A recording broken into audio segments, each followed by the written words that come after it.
Good morning, everyone. Oh, you've learnt. I love responses. Excellent. Thank you for that enthusiastic reply. I hope you enjoyed your morning tea and I hope you loved the first session. I thought Neil was an amazing opening keynote. We're continuing that quality right the way through into this session. I'm really excited for the conversation we're going to have in here. Our session is all around trust, as you probably saw on the slide a moment ago. For those who might not have made it to the opening session this morning, maybe slept in past the alarm, still not quite on the Sydney body clock, my name is Holly Ransom. I'm very honoured to be the conference MC and your host for this session. We're delving into, as I said, the topic of trust, and just like in our opening, there will be the opportunity to ask questions at the end of Phil's keynote. So I encourage you to get on the app, use the poll to submit your questions, vote up the questions from your peers that you'd love to hear asked, and I'll come on stage a little bit later to ask them of Philip.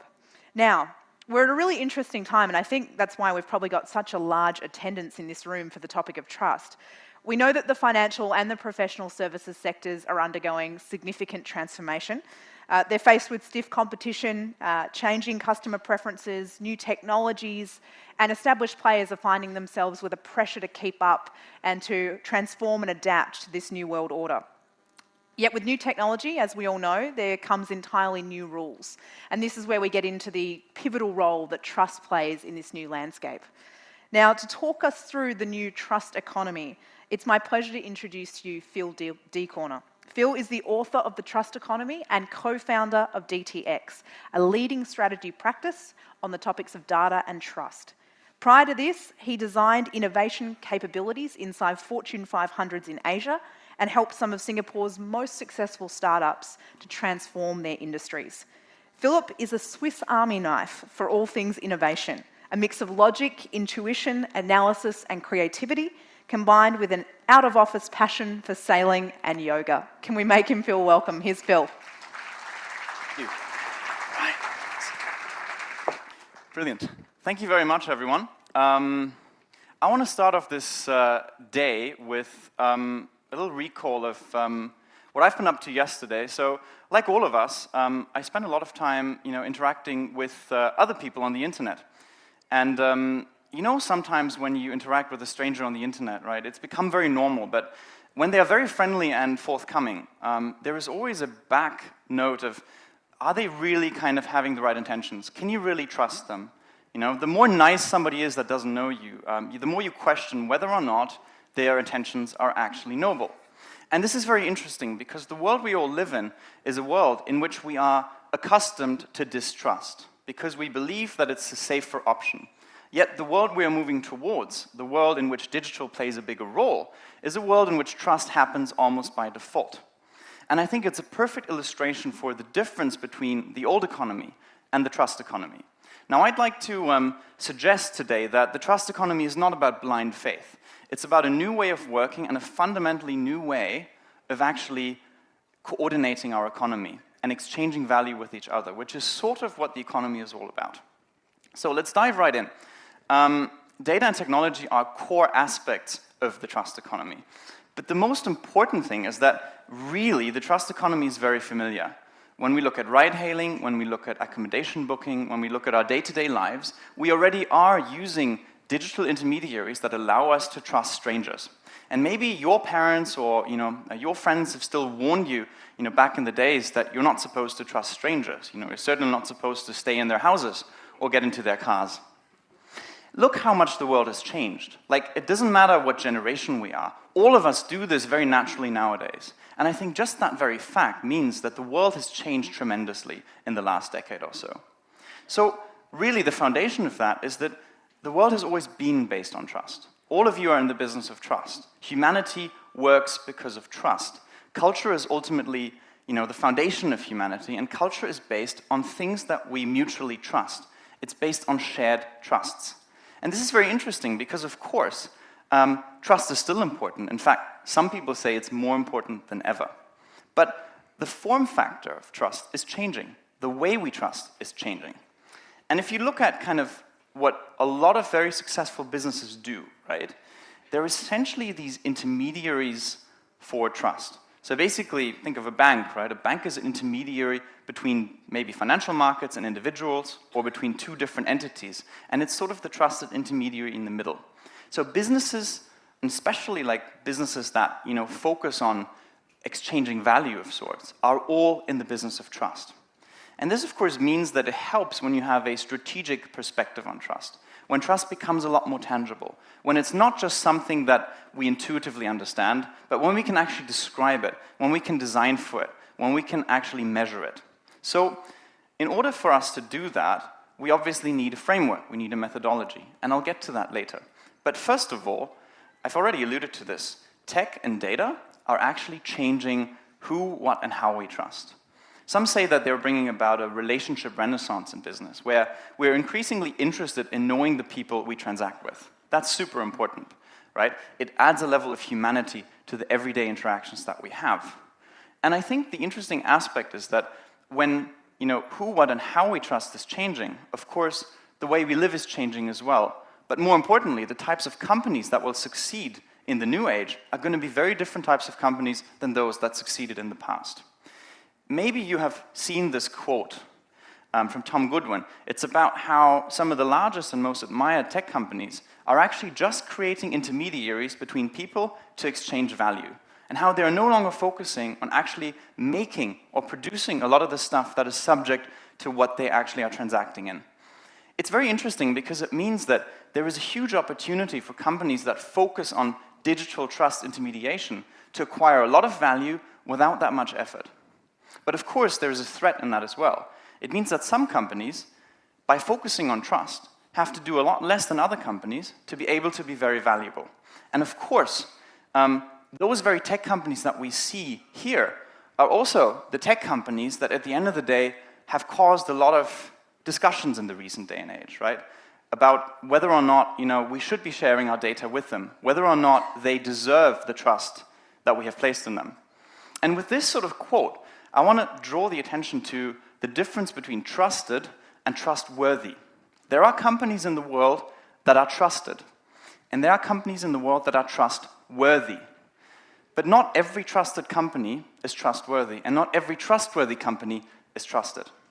And this is a very important distinction, because we rarely look at those two things as separate. And I think the interesting thing that we'll be seeing is that in the new world, the most trusted companies will succeed. And I only hope that those will also be the most trustworthy. But right now, what is good about every tech intermediary is that tech intermediaries create these social capital markets between people. And the reason I say social capital markets is because social capital is no different than any other form of capital. But in the past, right, in the age of measuring the economy in terms of GDP, measuring in terms of like hard financial value, in the past there was no propensity to measure social capital. Like the relationships that you have with other people, economic or social, they're obviously valuable. They have economic value. They have value to you, they have value to others. But in the past, before technology, we were unable to measure them. There was no way of quantifying these interactions. Nowadays, the trust economy enables us to actually measure the social capital contribution to the economy. Because that social capital is the reason a lot of the tech companies that we know and that are so familiar with are so successful. So these social capital markets are kind of like a new dimension of the economy. And that's really important because creating social capital markets is a very economically profitable thing to do, and has actually worked very well for some of these companies that are very, very profitable in what they do. And because I have mentioned earlier on that I think trust needs to be more sharp and strategically looked at, one of the things I did in my book is I redefined trust. When I was doing the research for the book, I saw all kinds of definitions on trust. Some were very vague, like it was about faith or about a belief. Others were very complicated. There was one definition in an academic journal that went over 2 paragraphs. And I thought, if you have 2 paragraphs to define trust, you really don't understand what you're defining. That's way too long. Nobody's going to be interested in that. So I define trust in a very simple one-line definition. Trust is the value realized in an economic or social interaction. Trust is very much the heart of the value that our society is built on. In fact, Francis Fukuyama already knew this in the 90s, that trust is the foundation for the prosperity of nations. The most trusted nations, the most trusted individuals, and the most trusted companies have always been the most successful. It's just that nowadays, companies need to fundamentally differently approach building trust. So it's like kind of back to the future, right? Trust has always been important, just the way we build it is changing.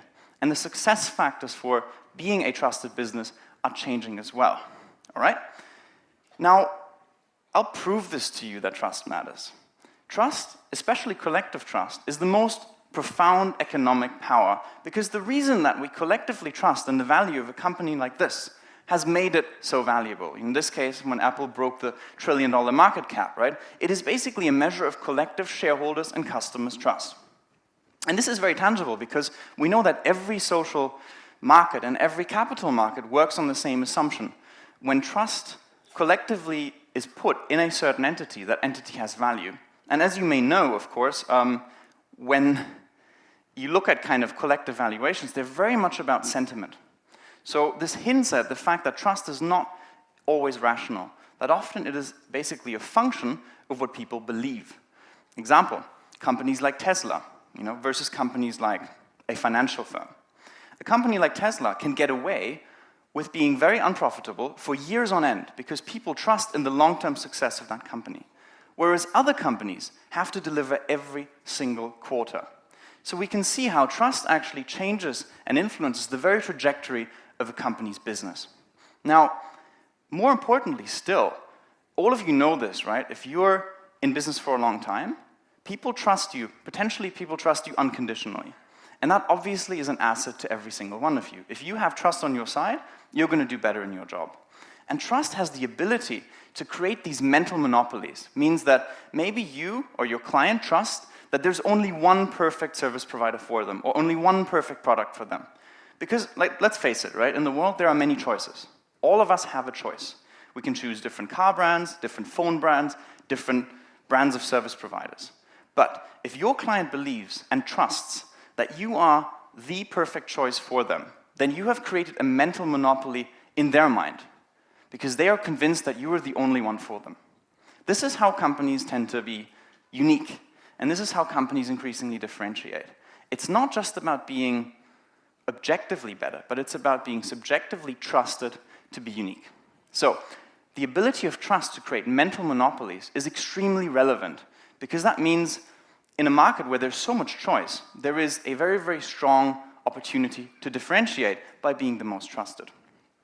And of course, when we look at some of the countries that are constantly kind of considered to be leading, or some of the people that are leading, we know that trust is kind of what they have as their advantage.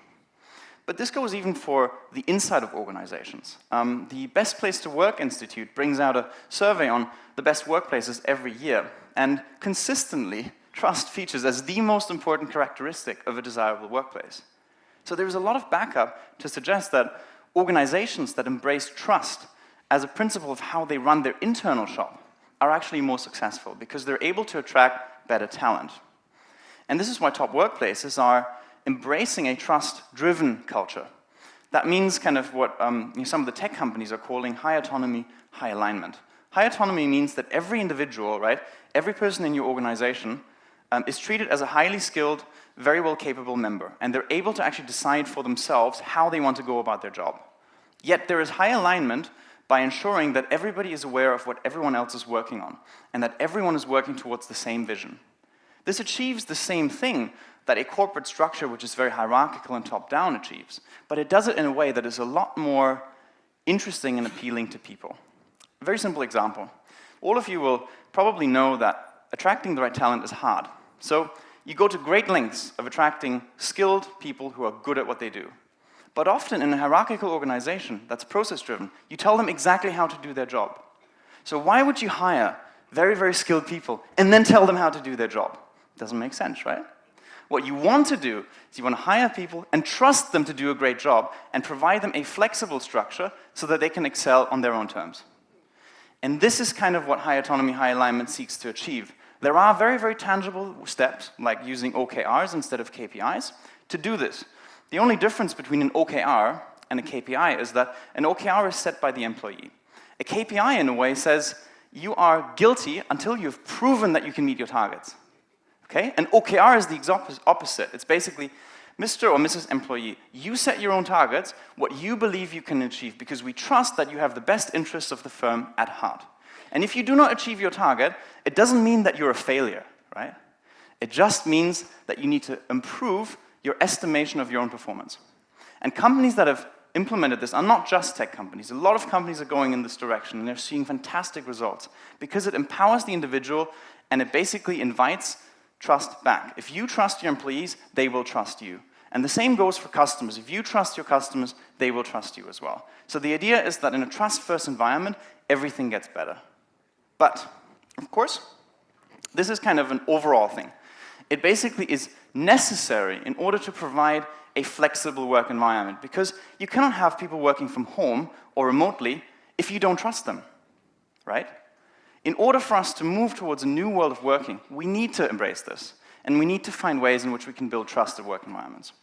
And this is very important because, at the end of the day, the best talent already demands this and wants this. And that means for all of you as leaders, leadership moves away from this idea of guarding privilege and distributing it selectively towards managing a sort of self-organization and enabling a self-organization. And there is a big difference, right? Because the thing of privilege is that it is a very static idea. It's a very much kind of a pyramid point of view. Whereas enabling self-organization is more like a soccer team, right? Where the soccer team captain also has a role in the team. There is no implicit hierarchy. The soccer team captain is just the one that coordinates. And at the end of the day, of course, there needs to be a willingness to change as leaders your role. Because some people may think that, at the end of the day, they might not necessarily gain from it. But what we have seen consistently is that as leadership is starting to shift in its form factor, everybody seems to benefit from that. Because at the end of the day, you're not removing leadership, you're just making it more effective. And all of us know that sometimes the very sort of pyramid structures are actually obstructing productivity. They're obstructing decisions from being made. And they're obstructing value from being generated. The more distrust there is in an organization, the more decision and approvals, the longer things take, right? And that often means that maybe you can't be as agile or as responsive as you need to be. So shifting leadership towards enabling self-organization is going to fix a lot of these things. And this means that what we're seeing right now in the world, right, is a form of decentralization. What I just spoke about is a form of decentralization. But decentralization is not just a structure from an organizational point of view. It's not just kind of something that, is almost the same as the way things are run today, but it's very much a strategy going forward. If you look at digital trust intermediaries, right, like we mentioned the big tech company brands, they are essentially empowering individuals to exchange value with each other, okay? So no longer do we need central corporate addresses to be able to actually go about our daily lives. But instead, we empower the individual to trade with other individuals. And as a result, we are kind of decentralizing the economy.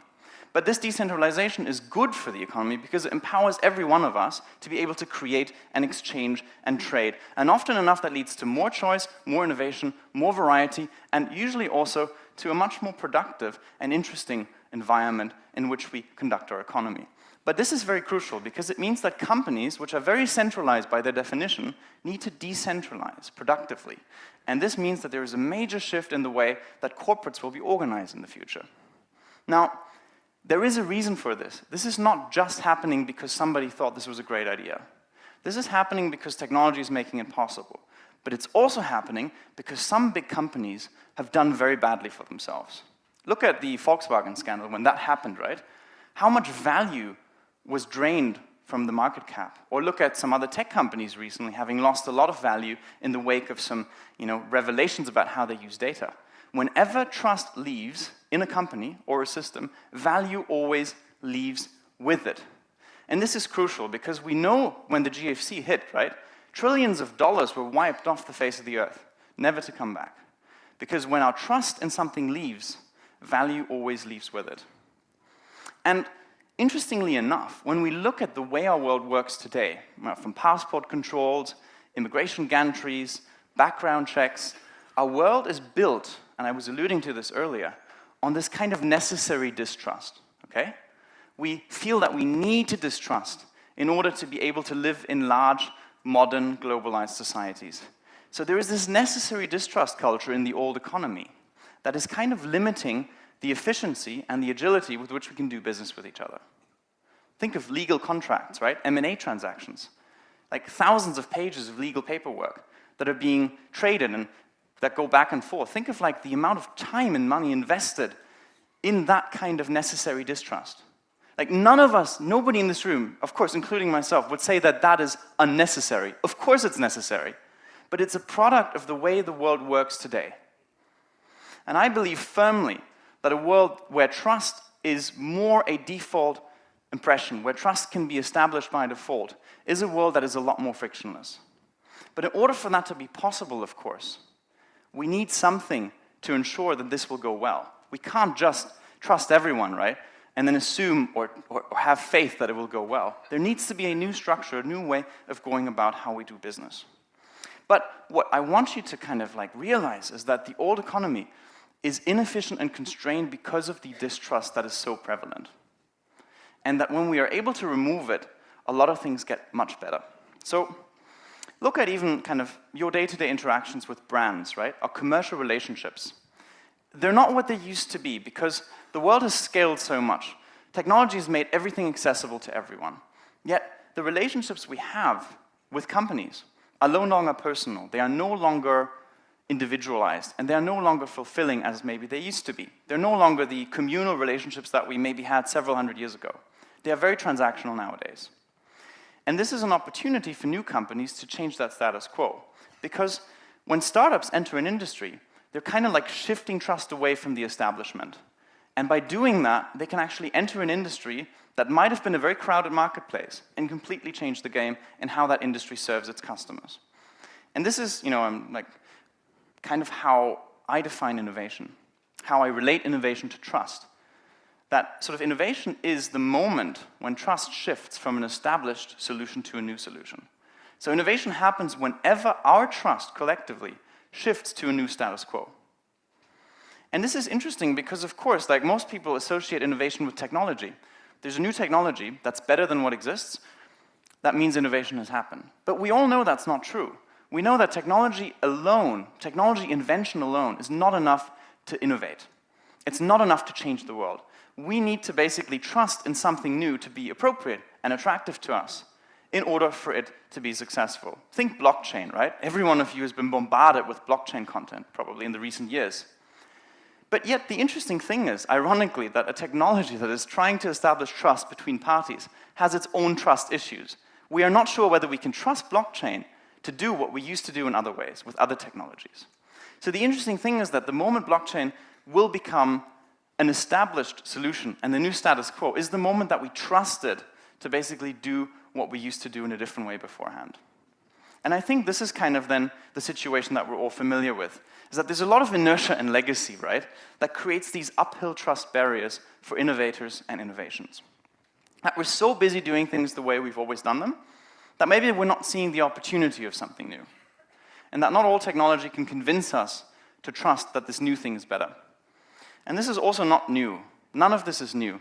This has happened for thousands and thousands of years. And let me take you through that, actually, on a bit of a history excursion here, right? Tech advances, like technology advances, they've always paved the way for things to change in the world. Like, technology has always been the foundation of change.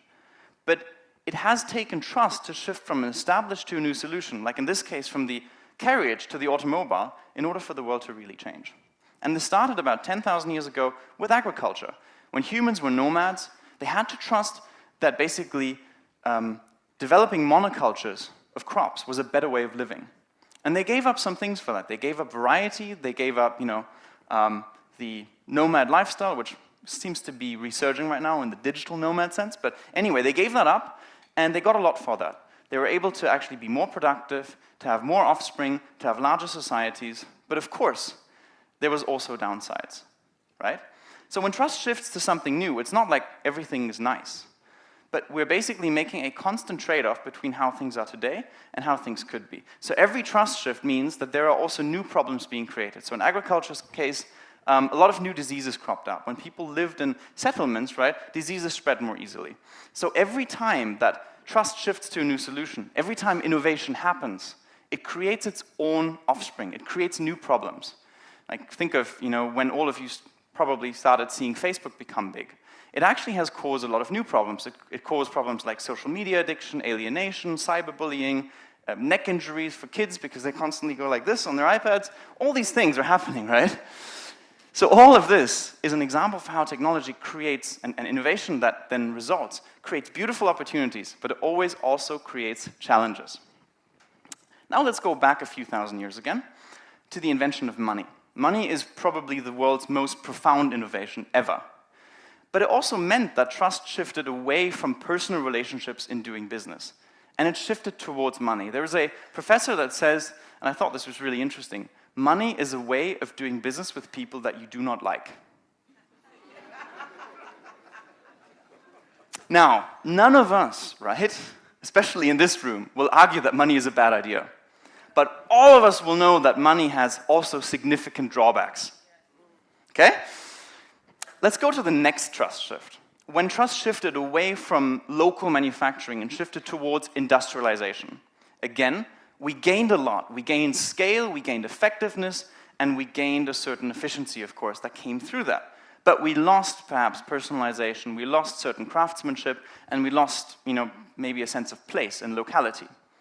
The corporate structures that were built in the industrialized age are still around today. So every modern knowledge organization is still based on an industrialized factory line model. We even call our managers line managers. That's because the legacy for that was created here. And now, of course, the next shift. When manufacturing shifted towards industrialization, local manufacturing and producing shifted to globalized trade. And this is kind of the result of the world we live in today. And then, of course, an even more interesting and more profound shift happened some 30 to 40 years ago.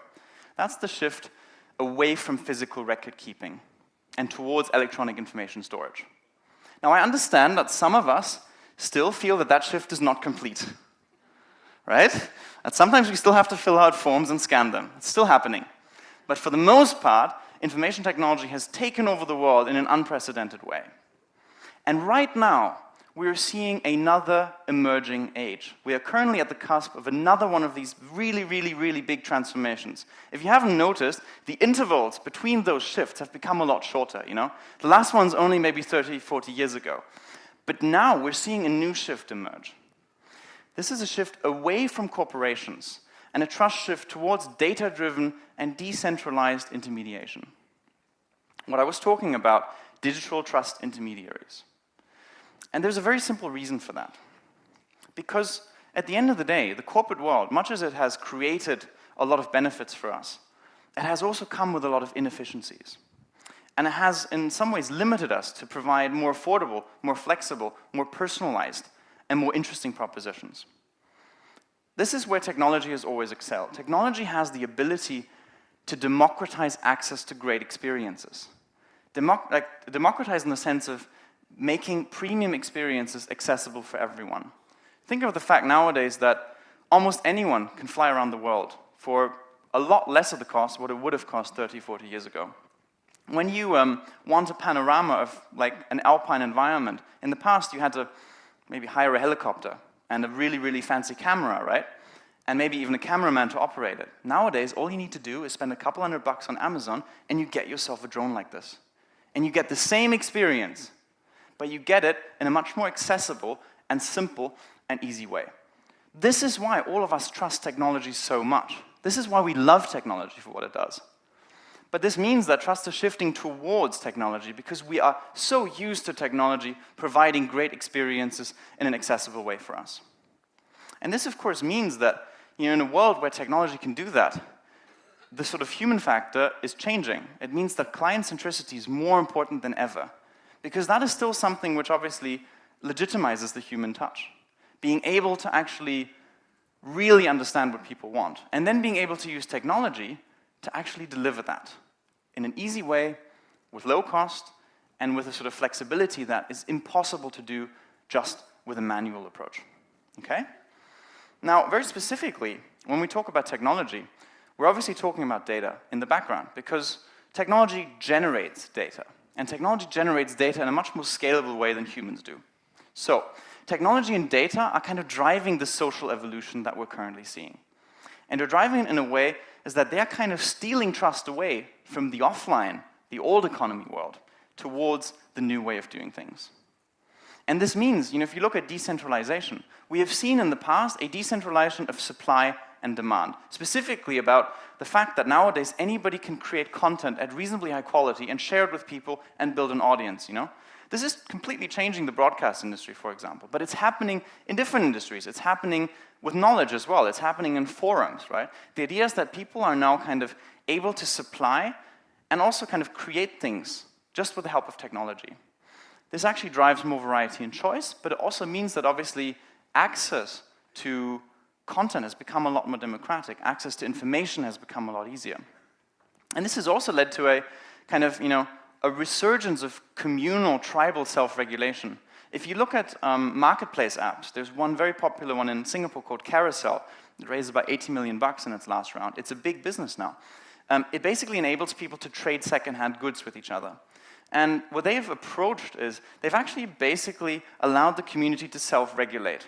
So whenever there's a black sheep, somebody who is dishonest or who sells something else than they say they do, they get badly rated and they get weeded out by the community. So what we're seeing here is that a form of tribal kind of self-regulation is inherent to humanity, that we are able to do that. But we need technology to facilitate this process at scale, because we're talking about communities that have hundreds of thousands, maybe millions of members. And when we look at the financial services space, where I used to spend a lot of years, people are always saying that we can't change regulation. We need regulators, and we need them more than ever. And then I always kind of respond to that by saying, would you rather have a few hundred very, very qualified and smart individuals at the top regulating the financial services sector, or millions of customers and consumers watching on each other? Wouldn't that be more productive when every one of us takes a responsibility to ensure that bad stuff doesn't happen? Wouldn't self-regulation be an interesting other alternative way of achieving the same objective? I can't answer this question for you. I don't know whether it would work, but we're sure as heck seeing it happen in certain tech contexts, in certain industries. So there is a question whether that will actually come into more established, more traditional industries like financial services. Now, there's another form of decentralization which is really a whopper. It's the decentralization of intermediation itself. And this is why people talk so much about blockchain. It's because we're talking about first, manual intermediaries. Then we are looking at technology, and we have digital trust intermediaries. Now we're talking about a technology that can basically get rid of the intermediary itself. So it's basically an intermediation without an intermediary. I get that that's a bit of a brain twister, but this is why things like blockchain are so hotly discussed. It's because we're moving away from even the need for a third party in the middle. And we're actually giving people the opportunity to do things like, ride-hailing, or things even like kind of exchanging value with each other without even requiring any form of intermediary in the middle, other than a technology that basically is controlled by the parties to a transaction. And this is really interesting, right? Because this kind of decentralization of technology, data, and also of information, it's completely eroding legacy structures, because it kind of democratizes access to a lot of the things that previously only legacy organizations had. And this is why, people now focus so extensively on data, because all of this is enabled by data. Without data, people online are complete strangers, right? Just like in the offline world, when you meet someone on the street, you have no context whatsoever about them. But in the online world, we often have a lot of context, because data allows us to actually understand what a person is all about, understand what their needs are, how they have transacted, who they are, what ratings they have received, what they believe in. We know all these things about people. And this allows us to have a much better basis for trust. But it also means that obviously the information that's being collected and processed around the world, it is extremely sensitive. And The Economist a while back actually termed data the new oil, maybe referring to how it's being exploited and how it's becoming kind of the core of the economy and one of the major, if not the most important economic assets. But I'd like to take a slightly different approach. I actually think data is the new nuclear power. Data is extremely cheap to obtain nowadays, but is extremely dangerous when used in the wrong way or when it falls into the wrong hands. So what we're creating really is, again, a very, very potent way of actually empowering each one of us to do business with each other in a lot more decentralized fashion and in a lot more easy way, with technology being kind of the intermediary. But the data that gets generated off the back of that is very valuable, but it's also very, very sensitive and very dangerous. And of course, when it comes to even your day-to-day business, nowadays, all of your day-to-day businesses have digital touchpoints. It doesn't matter whether you're aware of those digital touchpoints, but people are very much by default using digital touchpoints to figure out how the world works and actually find the things that matter to them. So every business nowadays has a digital customer journey, even if it's unaware of the existence of that, because that is our default go-to for researching, for finding information, and for navigating this complex world that we live in. This, of course, means as well that companies that help us do that are not just immensely valuable, but are also immensely powerful. So, because there is so much information out there, the companies that end up having a lot of trust, whether that's worthy trust or not, are the ones that allow us to navigate this information. And nowadays, just think about the profound role that companies which navigate and help us navigate the world are actually having because of their role as being the intermediary right now between what we're looking for and what's out there. Being able to actually achieve trust in your ability to help clients navigate the landscape that is currently around them is actually one of the most valuable and interesting opportunities for standing out in this day and age. And that is sort of a very profound thing, because if you're not doing it, somebody else will do the navigating. And whether or not they will end up at your doorstep, that's a different conversation, right? We don't know. But the thing is that trust in data is perfectly understandable, because people love clarity, people love being able to know things, people love certainty. And so data has this ability, or at least people trust data to have this ability to turn unknown things into knowns. And all of us know with fake news and other things emerging that what we trust to be a known is not always the truth. But the fact that data allows us to turn unknowns into knowns means it's very powerful and very economically valuable. And the question is, of course, how this happens, whether we really have the time to actually validate whether those knowns are the right conclusions. Nowadays, I think the world is moving towards a space where attention spans are shorter than ever. So people very, very likely jump to conclusions because data makes it easier than ever before to jump to those conclusions. And because of our default trust in technology, we very often do not reflect whether those conclusions that we draw are the right ones. And this means, without any drama, that with trust shifting to technology, data is kind of becoming the economy.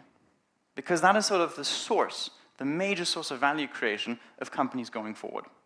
This does not mean that we can or should get rid of offline businesses. It just means that every business, irrespective of whether they're offline or online, needs to be aware that a lot of their value will come from data, whether they use it or not. And so if you're unable to use it, of course, you leave a lot of value on the table. This means that, ultimately, trust in technology will help us maximize value for our customers. Whether you're a restaurant, an accounting firm, a financial services intermediary, or anything else, really. And this is why, for us, we need to build high-trust relationships, but in a transparent and data-driven way. So we need to use data in the best possible way to build relationships that are high-trust. Because nowadays, data is a core aspect of building trusted relationships, at least in the world that we're moving towards. And this means that technology, the way it's currently queued, will automate much of today's business, including advisory. But that's not the end of the world. That's actually a good thing, because, when washing machines came around, people had time to do other things than wash their clothes, right? Technology always helps us save time, improve things, become more efficient, and focus on what matters. And that's still going to be the case. I like to say, and I think that's fair to say, that anybody who's capable at what they do will not have to fear the future. They will not have to fear breakthrough technologies like blockchain. They will not have to fear the advent of artificial intelligence, because competence is always going to matter, irrespective of whether you're living in a highly technologized age or not very technologized industry. It doesn't matter. But what technology can do for you is automate some of the things that humans simply aren't good at, or that humans shouldn't be spending their time with. So I still see the world moving towards a model where technology assists us. Of course, there's also the version of technology enslaving us.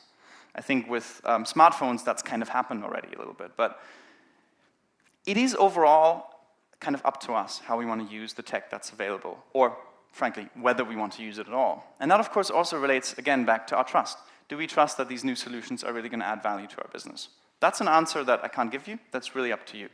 But the interesting thing here is that I actually think for an industry like the one that you're most familiar with, integrity and accountability are very important. So when we can enforce them with smart contracts, and when we can use breakthrough technology to make our life easier in this aspect, and maybe create a more transparent and equitable way in which we work and in which we go about our day-to-day lives, and in which we ensure the outcome is right for our clients, then obviously we have a lot to gain from this technology.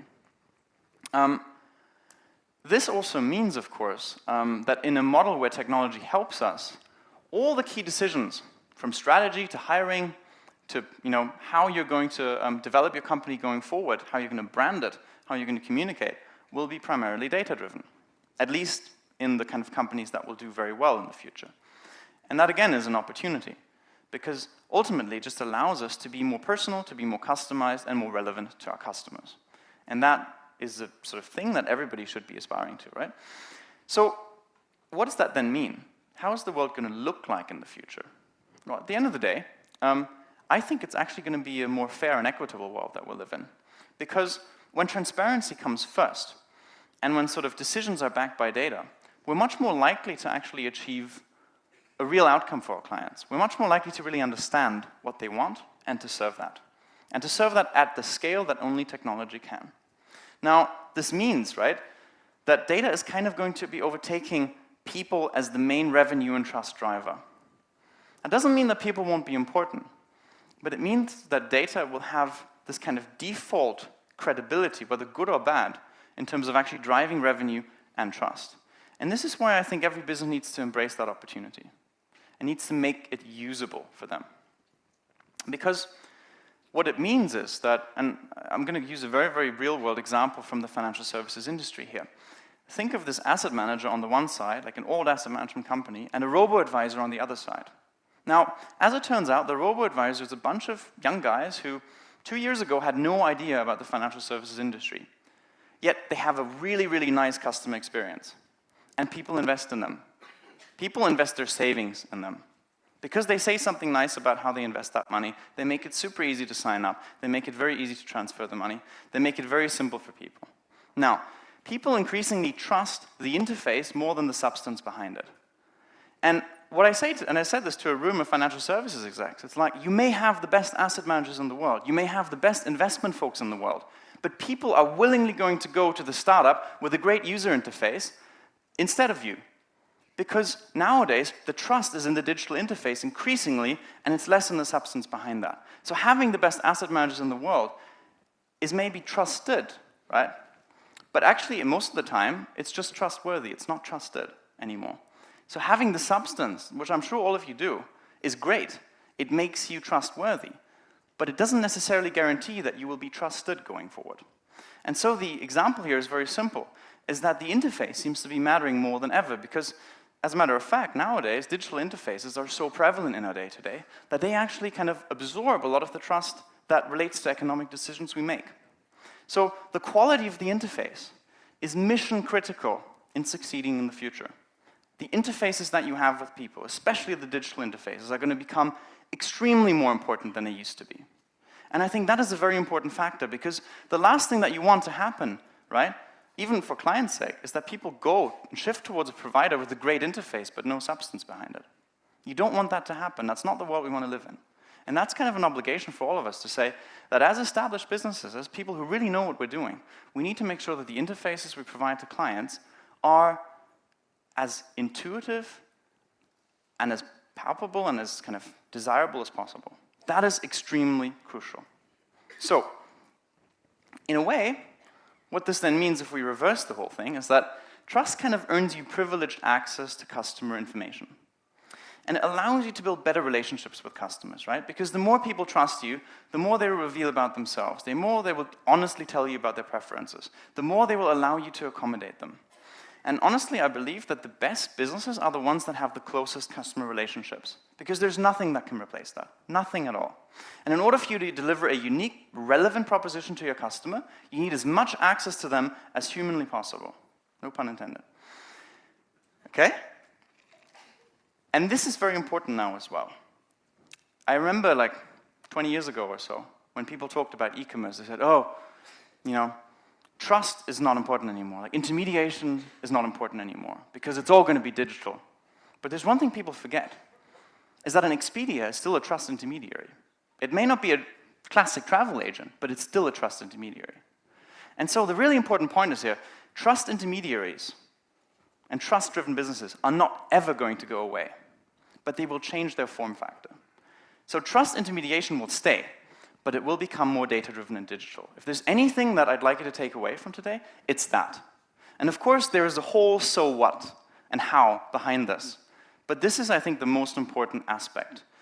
And what that means for you guys, really, is that empowering all stakeholders with data propositions and data products is the way forward, because those will kind of augment what you do already. They will ensure that you will remain trusted in the future. And they will also help you kind of basically stay relevant in the way that people are evolving in terms of how they make decisions, especially economic decisions. Now, the book that I wrote has a little kind of framework to do this well. I'm just going to quickly show it to you. This framework is sort of 6 stages that allows you to sort of systematically build trust. And there's like several factors behind each. But the idea is that in every trust-building sequence, there is basically a stage which is proactive, where you as a service provider kind of, in a way, propose something to the client. It starts with how you are perceived, ensuring that you are perceived in exactly the right way, that you're accessible, that you're relevant, and that people understand what you do. The second thing is very much about giving people a hook so that they engage with you or re-engage with you. And this is about kind of how do you make it as tempting as possible and as simple as possible for people to go ahead with your proposition. And then the last thing is about really speaking their language, connecting with them, demonstrating that you understand them as personally as possible. Companies that speak human language, that really demonstrate customer centricity here, they're doing the best job they can in this stage. And so these 3 are kind of like the proposition stage. And then basically what happens is the customer, if you've made it this far, will then return that hypothesis, that trust hypothesis, and say, okay, I think there's something here. I think I might be able to do business with you, or I might be able to extend my business with you. So then what they do is they try to validate whether what you say is actually what you do. So this is the main area where transparency matters, where you're trying to go into this level of actually showing customers as much information as possible about you that actually validates their trust hypothesis, right? It means like, okay, this is what we told you about us. Here's evidence to show you that we actually do exactly that we practice what we preach. And then what you're going to get to, and you'll be familiar with this, many of you will have long-standing clients, you get to this level of attachment, loyalty. People use you, they're comfortable with you, you do a good job, all is good. But of course, where you want to get to is one level further, right? Where that passive loyalty becomes more active, and it becomes a form of advocacy, where people actually start talking about you, they start raving about you. This is where you create the mental monopoly, where people think that you are the best at what you do, and everybody in the world, their Twitter account, their Instagram, everybody deserves to know about you, okay? This is sort of where you get to the point where people actually, kind of basically just promote your business on your behalf, and that means that you've communicated a sense of purpose and excellence to them that makes them want to associate themselves and their person, their credibility with you. And this is, of course, where you get to word of mouth. This goes back to perception. So there's somewhat of a loop here. And this is sort of a very, very interesting framework that all of this could happen in 2 minutes, or it could take 6 months.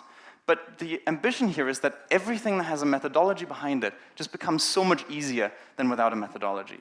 So as you are challenged to change the way that you build trust in the digital age, this is but one tool to help you get there. But there are many other tools. And I have no kind of precedence over having the best or the only tool. It's just one way to get there. Okay? So the reason that I do what I do, and the reason that this matters so much to me, is because I actually believe that a world in which we can put trust first instead of distrust first is actually a better world to live in. Is a more equitable world, is a more frictionless world, and is obviously a much more effective economic world to be based in and to live in.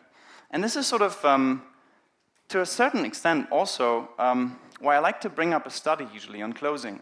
There's a study about the hormone of oxytocin. It's basically been dubbed the relationship hormone because it increases bonding. It's responsible for human happiness, for feeling comfortable, and for building great relationships. So oxytocin, you probably have heard about it. There was a lot of articles about it in the newspaper over the last kind of years. Oxytocin is a very, very important aspect to humanity. and to the way that we perceive the world. But really interestingly, guess what's the best way of making people trust each other? Is actually injecting them oxytocin. So this means that a world in which we all trust more by default is not just a more economically sensible world, is not just a world in which we can create more value for others and for ourselves, but it's also a happier economy. And I like to think that there is a huge purpose in promoting and contributing to building a happier economy. That is sort of what I mean by the trust economy. And for all of you here, I'd like to encourage you to join me in this force of building this happy economy by embracing the learnings and by embracing the concepts of the trust economy. Thank you very much.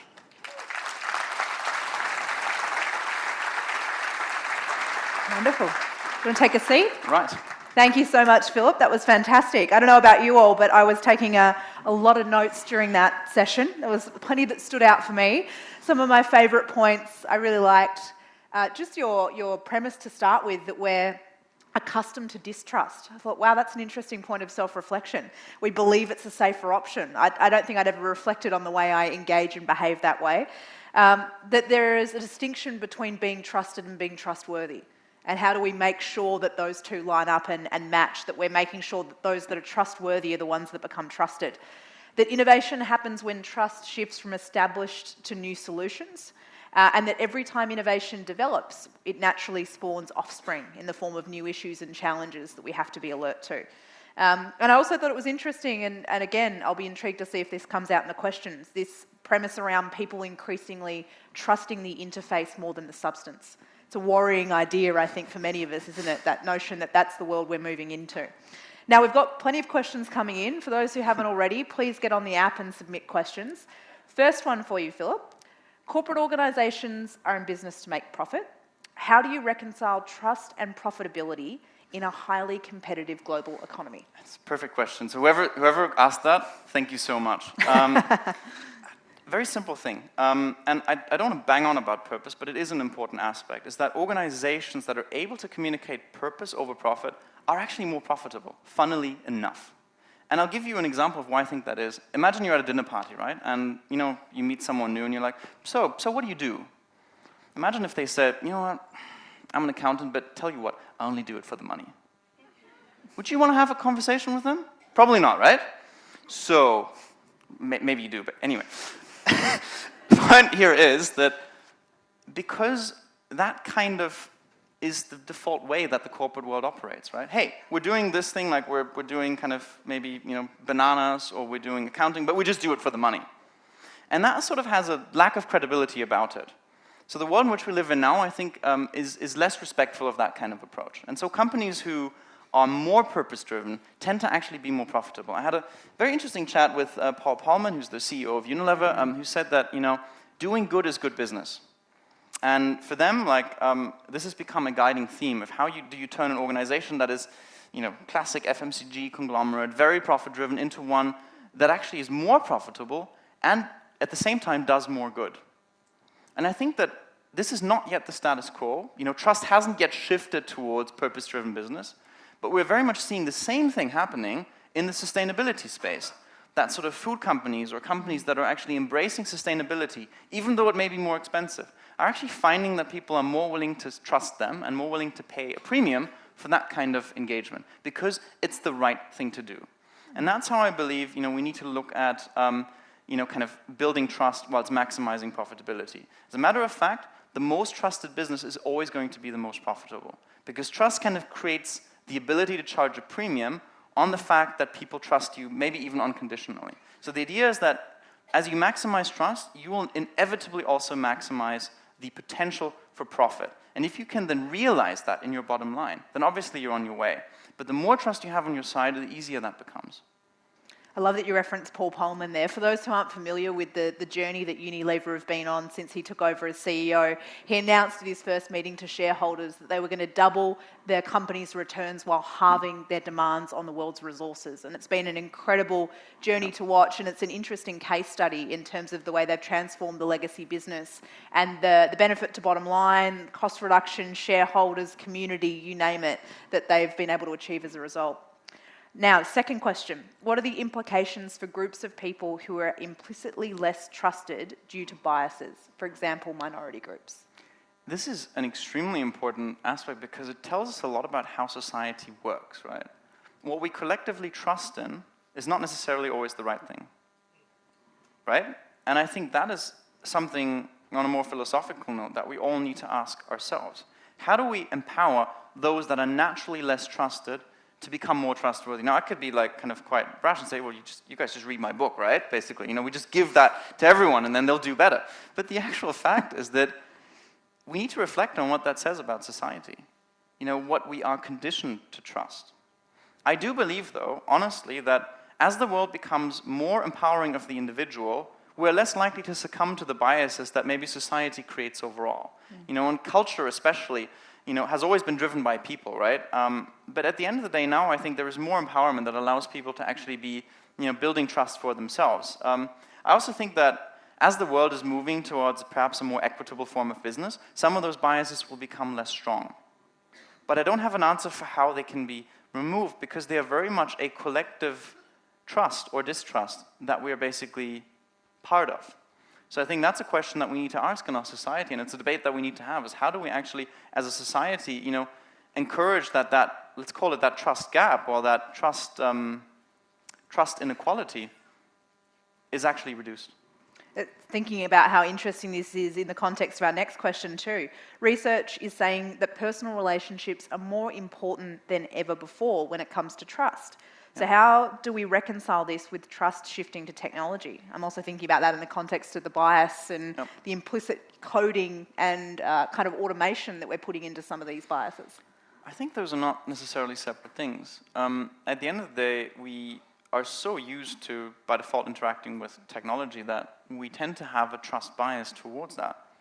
And the reason personal relationships are more important than ever is because in order to kind of, remain trusted or even like increase the trust in you, there is a sense that, you need to be extremely focused on relationships. And I firmly believe, and I said this earlier, that if you can spend less time doing the things that technology can do for you, then you can spend more time on the quality relationship building, right? And I think it's fair enough, we know this, and this is not going to change in humanity, that the people who have always been able to create the best relationships are necessarily the most successful. That's just because humans are a social species, right? We basically work on the basis of relationships. And the reason relationships matter more than ever is because there's so much information out there. So whereas trust has very much shifted, and almost to a default in technology, technology alone may not be enough to help us navigate that. But, when you have millions and millions of options, right, you still want to figure out who is a trusted intermediary to allow you to kind of say, okay, this is, of the millions of options, this is the best option for you right now. Right? Somebody still needs to do the interpretation part of that. And this is why I believe, maybe somewhat counterintuitively, that, trust shifting towards technology and personal relationships being more important than ever are actually kind of describing the very same development, frankly. So we have a question about social scores in China. Do you have a view on how they're being used for rating citizens? And is this the endpoint for trust in economy and society? I mean, I was quite fascinated because my book, my publisher let me know a couple of weeks ago that my book is going to come to China. And obviously China has a very, very different way of looking at trust in general. And I think that, a trust score is really just a data product that very much exemplifies, a lot of the things that we're seeing right now. Is basically, using data that you can gather in order to be able to actually grade, right, people. Whether that's a good thing or a bad thing is really hard to say because time will need to tell whether that works or whether it's actually equitable. But at the end of the day, I think it's an interesting approach for a government to be more data-driven in the way that it makes decisions. And of course, the interesting thing is that most of the time, a lot of the trust that we have in ourselves or in our businesses is subjective. So obviously, data can make some of that trust more objective, right? Let me go on an excursion here. Basically, in the past, we used to have to believe what companies told us, right? Like so in the 50s, cigarette advertisements, right?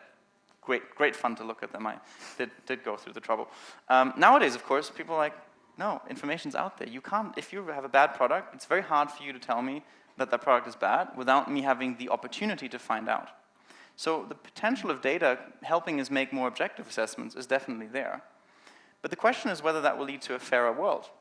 Is it actually nice to be doing that? Is it nice to then use a trust score to basically determine privilege? Is that the right approach? I think that's a question, again, of, like mindset. How do you build a society? Do you believe that everybody should have the same kind of foundation? Maybe even some people go to the length of universal basic income? Or do you believe that, it's purely meritocratic and everybody should be graded based on their behaviors? That is very much a philosophical question. And so I don't have a specific view of whether it's good or bad. It's more about how does a country want to organize itself. Continuing on our government theme, how do you see the role of government and politicians changing in the trust economy? Right. I think... That was a big intake of breath, wasn't it?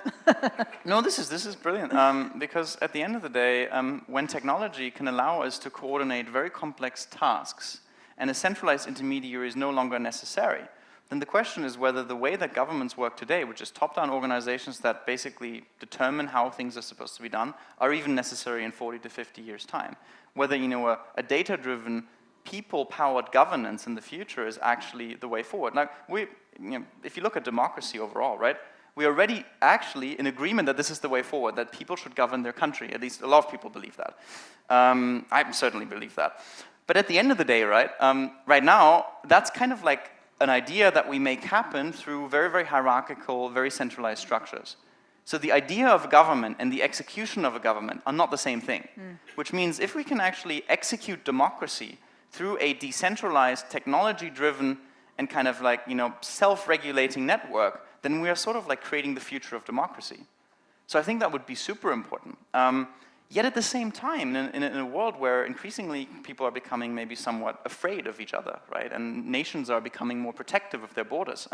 Countries like Singapore, and I'm based there, so I have a view on that, are doing a tremendous job of actually ensuring that trust in the government remains. And I think, of course, that a government like Singapore is going to be very, very interested in actually becoming more data-driven, and using all the new possibilities to actually ensure that trust remains with them. So I think we need to look at a short-term and a long-term perspective. In the short term, I think politicians need to get a lot better at actually being data-driven and objective. And I think providing a lot more details for people to go through, and also simplifying their message, because we really are all fed up with sort of convoluted sentences and promises, right? We just want it straight nowadays. And ironically, some people, again, that are trusted are not necessarily trustworthy in the political space either, right? Just to keep it at that. In the very future, I can perfectly believe that the trust economy could actually produce an alternative form of governance, and I would be extremely excited to see that happen in my lifespan. Who knows if it's going to happen? All right, watch this space. Now, thank you for everyone who's submitting questions. They're coming in thick and fast. Next question, how do you close the trust gap between consumer expectations and regulatory requirements, particularly when the former evolves a lot faster than the latter? It's always been an issue, specifically with respect to artificial intelligence, because basically governments cannot keep up regulating this stuff, and tech companies are basically just going through the Wild West, doing whatever they want. That's going to be very dangerous. And I think this is the problem with regulation. Regulation needs to be more agile. It needs to be on the pulse, but it's not. The reason it's not is because it's a very hierarchical setup and organization. In order for regulation to be more agile, it needs to embrace a more trust-driven and a more kind of flexible structure itself. Now, if that's going to happen is another conversation. But it means that, and we were talking about this, right? If trust doesn't shift to a new way of organizing regulation, we're always going to be bogged down by that happening the way it does. Right? And it means that there's always going to be a mismatch between what companies want to do, what customers expect, and what regulators allow. And there's no simple answer to that. But some regulators, I believe, are, again, much better in incorporating data in their decisioning, becoming more agile, ensuring that they're on top of things. But it's a journey. Next question, how do accountants get back to being trusted advisors? I think that's very much kind of where, if you look at like what technology has done in the accounting space, right, it's obviously made things a lot more self-service and easy. But then again, there are still a lot of complexities in the world that somebody needs to navigate. I'm German, so if you know the German tax system, it's actually probably the most complicated tax system that anybody could ever designate, right? So as long as that doesn't change, again, there's an opportunity for people to provide trusted advice on how to best navigate that. That's always going to be important. And there's always going to be that tribal knowledge, as in, this is what is stated, in the way the law is written, but here's how that law actually then gets executed, right? So of course, there's always going to be room for that advice. But advisory, as we comprise it today, right, is not just about things that technology cannot do. A lot of the things that are part of advisory are still possible for technology to be augmenting. that. So basically, if you look at regulation, right, if you look at different jurisdictions, there's a lot that technology, self-serving models could actually help us do our jobs, basically. You know, when we try to advise a client on some things, maybe technology can provide context, can provide that information in a more tailored form, more easily, and it takes the burden off us. And then again, it allows us to focus on the things that actually create the most value and build the most trust with our clients. Departing from script for a moment, Yeah. you and I were talking up the back of the room about the fact that generationally this conversation plays out really differently. You know, from Yes. millennial to Generation X to a baby boomer to a traditionalist, this topic isn't viewed through the same prism. Can you expand a little bit on how you're finding, because there's Right. a little bit of a tension around this conversation and whether or not the worldview that you're sort of sitting quite comfortably with is shared amongst other generations? I think that, especially with Gen Z, right, the really, really young youngsters, data is very much about empowerment, and there is not much of a drawback to data. As in, it's very willingly shared as long as value is coming back. For the Gen Ys, the millennials, there is probably a mixed perception, as in, you know, I'll share my data, but I'm very increasingly aware of the fact that that data may be used in an illegitimate way. So I have a sense of maybe kind of, you know, just at least some apprehension, and I'm still kind of like affected by that. With Gen X, I think there is a natural skepticism of what happens to my data, but the problem is also that maybe with the kind of, you know, like certain generations that are after baby boomers even, like a lot of people don't necessarily know what happens to the data or how it's being used. So, like, very extreme example, if Granny starts using a service, she may not be able to actually kind of, you know, really calibrate the controls so that her data is safeguarded, right? And there's a lot of issue around cybercrime across all spectra of the population. But the interesting thing here is, again, that when you look at, you know, people, how they use technology, privacy and kind of the way that data is being used has always been an area where customer experience has been the worst. Because companies seem to have gone down the road of making it deliberately hard for us to control how our data is being used. The difference, ironically enough, is that I think after a certain generation, a certain level of youth, people think that their data is just like transactional metric. It's not something that belongs to them necessarily. It's just something they very willingly share. No big deal, right? And it's kind of like a currency. Whereas I do believe that the older you get, there's still an assumption that that data is mine. And I'm not going to share it necessarily with everyone. I actually believe that there is a truth and there is a right way forward in both these perspectives. Data is a perfect currency, but of course it needs to be a fair currency. In the same way that money is a perfect way of doing business, but it's not always fair, right? And the more we obviously keep to our own data, the less potentially we can do with the technology that's around us. But again, it's not really a clear perspective here, right? It's very much just about attitudes. And I think that obviously as more Gen Ys and Gen Zs come on this world, the overall attitude towards data will be hotly discussed and will obviously evolve. Now we're running rapidly to a close of our session time. I wanted to ask you, it's a big conversation. There's a lot for people to take in, and there's a lot of frontiers for change that naturally come up as a consequence of the conversation that you've led today. What would you like to encourage people to do as a call to action, heading back to work next week after the conference? What can they pick up and run with to actually start thinking about or applying or challenging themselves in the area of the trust economy you've spoken about today? So, I mean, we kind of work with mainly very, very large companies, tech companies, but also established businesses. And the one thing that I want people to take away is to basically see the value of building a strategic lens on trust. And actually, to go away from managing purely bottom line for profit to managing a business in terms of maximizing the overall trust it generates among all stakeholders, whether it's employees, customers, the government, you know, the people that are surrounding you, even other people, peers in the industry. Because the companies that have the most trust on their side are going to realize the most value in the short and in the long term. And I think that is the silver lining here. Great, we've heard our call to action, develop a strategic lens on trust. Specifically, develop a trust strategy, you know, simple as that. Brilliant. With that, can we thank Philipp Diekhöner? Thank you so much.